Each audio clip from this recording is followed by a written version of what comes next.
Hello, everyone. It's Deets to be here.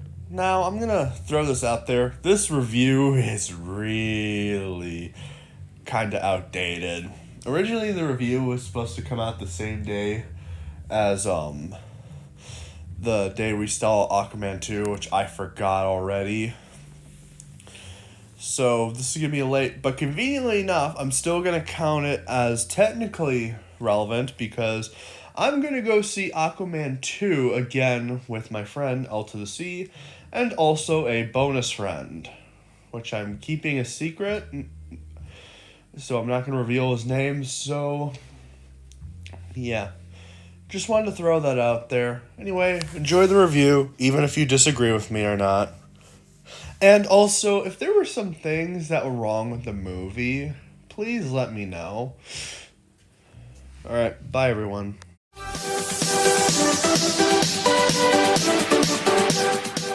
Hello everyone, it's D to the B, back once again.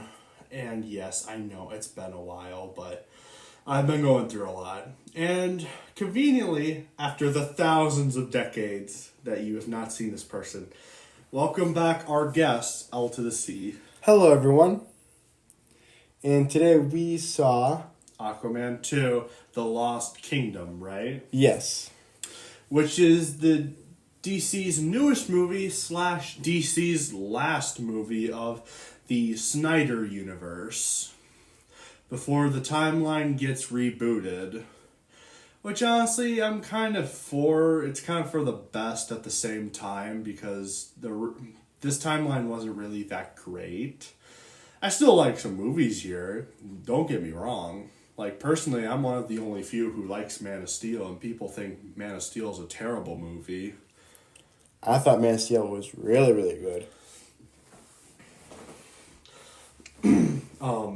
Never saw Batman v Superman. Never saw that one. Fortunately, I did. Yeah, from what I gathered on the internet, most people hated it. I saw Wonder Woman. I liked it. I saw the first Aquaman movie. Loved it. I saw Shazam. I liked it for what it was. I didn't like Shazam. The original Justice League. I kind of hated this movie. I kind of hated the original Justice League live action because it kind of sucked. I know it was director issues, but still, I did not like that movie. Wonder Woman 19-something. I don't know. I don't care. I think it was like 1984 or something like that. I don't know. I heard this movie was garbage, from what I've heard. And I saw it. I did not like it. Yeah. Then there was Flash. Who really cared about the Flash movie? It was like the worst performing DC movie. Well, before it got worse. Then we had we also had Black Adam, a really, really bad DC movie, which I need to review at some point because I wouldn't mind tearing that apart. Then Blue Beetle. I know it didn't do well at the box office, but I liked it. Oh, Blue Beetle. I actually like that one. Blue Beetle. I kind of wish this one succeeded in the box office because then it could have kickstarted the reboot timeline. But since it didn't do well, it's just a part of the Snyder universe. And it could have worked well as the starter of the reboot because there was no cameos from previous characters. But you basically get our point leading up to Aquaman 2, The Lost Kingdom. Now, I've heard that the movie hasn't been doing well critically, which I mostly couldn't blame people. With how DC's been going lately, each of their films that they've been releasing have been going down in box office records. So I couldn't blame that. But personally, I did like this movie. I was a little bit worried from things that I heard. I'm like, no, I don't want this movie to suck. I know a lot of DC's movies have been sucking nowadays, but no. But I actually enjoyed this one. I think this one is definitely worth the watch. Granted, I liked the first Aquaman. I thought it was a pretty solid movie for DC standards, which have made like okay movies. Anything to say, Odyssey? I really enjoyed Amber Heard's performance in this one. I felt like she did a little bit more in this one than she did in the first movie. Okay, fair. As much as I still don't like Amber Heard, I will admit her performance wasn't annoying or irritating like Brie Larson's performance. But I hate her as much as I do Brie Larson. And then Rachel Zegler, don't get me started on her. She's a whole other can of worms. But I really enjoyed this movie a lot. I really enjoyed Jason Momoa's performance. You could really see like he's trying to adapt from, fatherhood to being the king of Atlantis to, fighting Black Manta. I really enjoyed how they made Black Manta a threat. Yeah. I even like the second outfit that he had in the movie. I think kind of resembled how he looked in the comics and the cartoons. I think that's what they were going for was based off the comics. Yeah, which is very much appreciated. So basically the plot of this movie was that it takes place sometime after Aquaman 1. Aquaman's the king of Atlantis now. Has a son, Arthur Jr. And he basically has to go flip-flop with the two lives. Is going around the sea to find a mystical item to help destroy Aquaman and everything he loves. Which he eventually finds with the that one scientist from the first movie, which I completely forgot in general. That shows how very important he was in the first movie. Not really. He was kind of pointless. They find the item, and Black Manta has gained like this super energy. And he is ready to destroy the world. There's also this fuel that he's been collecting. I can't remember what it's called.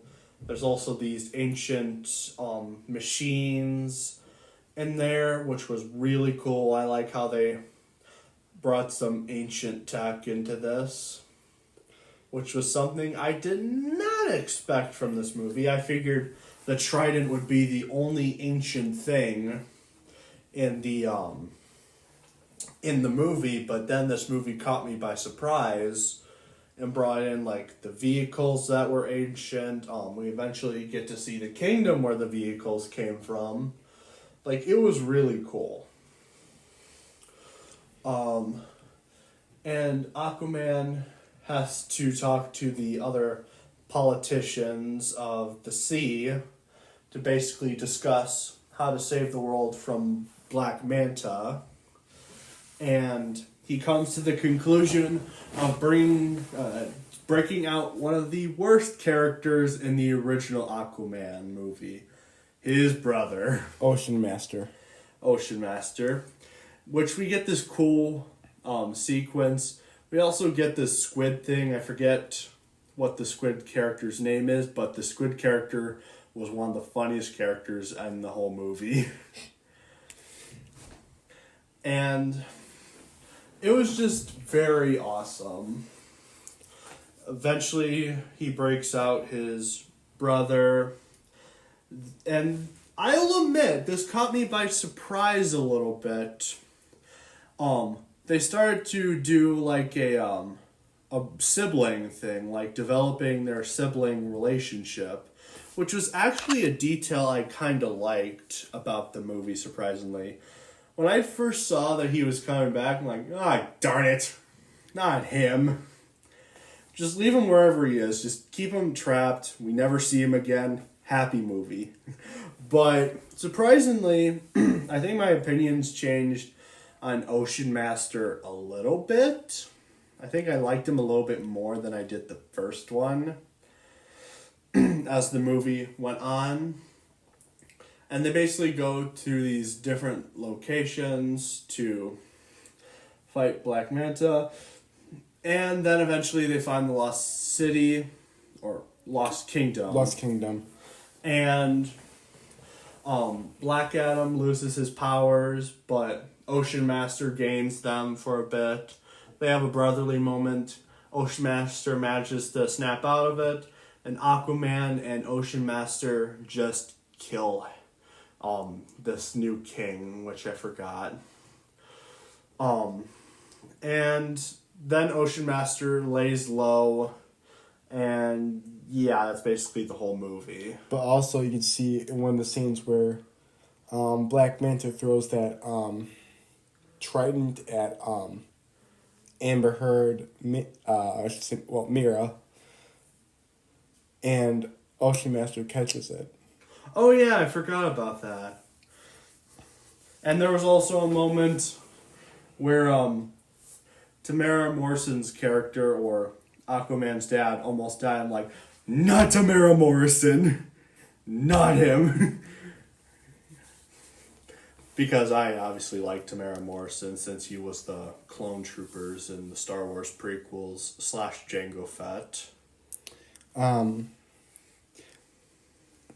I know this movie has not been doing good in ratings, and that's fine. Yeah, it's fine. I understand why, because DC's decline, and then also Warner Brothers still sticking to Amber Heard, which is not a surprise that they would do it. That's Hollywood for you. They get rid of the ones that are nice and keep the ones that are pieces of, well, you know what.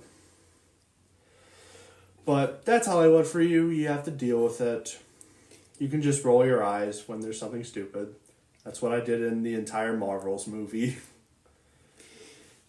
But no, I actually liked Amber Heard in the first Aquaman movie. I actually liked her a lot in this one. Yeah. They made her cooler. Yeah. Because when this movie was actually in the works, I was worried, like, are they really gonna make her into a whiny girl? Or are they gonna Mary Sue? Whatever, Basically. thank you. And that I'm aware of, there aren't any annoying political messages in this movie that are like pro women and forced diversity, that garbage. There isn't any of that I've noticed. But granted, I didn't notice it first at this Disney Star Wars trilogy, so there is a chance that it might be, and this movie might age poorly. There's a chance, but at the moment, I liked it. I really enjoyed this movie, and yes, I like Amber Heard. Please do not judge me. I just like her as Mira. You see, I didn't hate her at first, but then after the Johnny stuff, that's where I lost respect in her. I'd probably still take her over Brie Larson, because I think Brie Larson's worse. And then Rachel Zegler beats them both. Because she's awful. I mean, I'm not surprised they kept Amber Heard. No, I'm not either, unfortunately. I was kind of hoping they would recast, but we can't get what we want, always. And I guess it's fine. But I liked how they fought, these sea creature zombie-looking things. That's part of the Dark Trident. Yeah. And I forgot to mention, at the end of the final fight, there was this moment in the movie where the Dark Trident, and then it just breaks into pieces and then stabs him in the face. I thought that was a pretty cool shot. That was probably my favorite scene out of the whole movie, was that. Yeah, and then there was another point in the jungle scene. There was one scene in the trailer in the jungle part where I thought it looked like garbage when I first saw it, but then and then seeing the full clip of the context of the trailer, I'm like, okay, that looked a bit better. Oh, is that when Aquaman hit the statue? Yeah, because in the trailer he's just like he hits the statue and then it automatically falls down, which looks dumb. Well, yeah. But then in the movie, he does the same thing and he like falls back after he does it, which made it a little bit better. I was like, thank you. But no, for being the last DC Snyder movie, yeah. I really enjoyed this. I enjoyed it for now. Again, as I said, my opinion could change. That's happened before. But I really enjoyed this one. Surprisingly. Not really. I really thought this movie was going to go downhill. By the way, I was kind of worried about that too. Something similar to like Fury of the Gods, for example. Even though I didn't hate Fury of the Gods, I will admit, it's not a good movie. It really isn't. It's definitely a downgrade from the original. I'd rather watch Aquaman 2 over Fury of the Gods. I couldn't Yes. blame you on that. It's a movie I'm like, I would never go back to this anytime soon.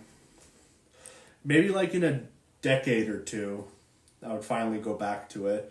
When I'm like 90, like, do you know what I feel like watching? Fury of the Gods. Well, this movie's stupid as I remember. You can watch that movie, D to the B. I'm sticking to Aquaman 2, thank you very much. If I had to rate this movie, I would give it a 9 out of 10. Me too. I really enjoyed this movie. It was fun. It was action-packed. And it didn't support any stupid messages that I'm aware of. That I'm not aware of. Anyway, this is D to the B and L to the C signing off. Bye, everyone. L to the C still sucks.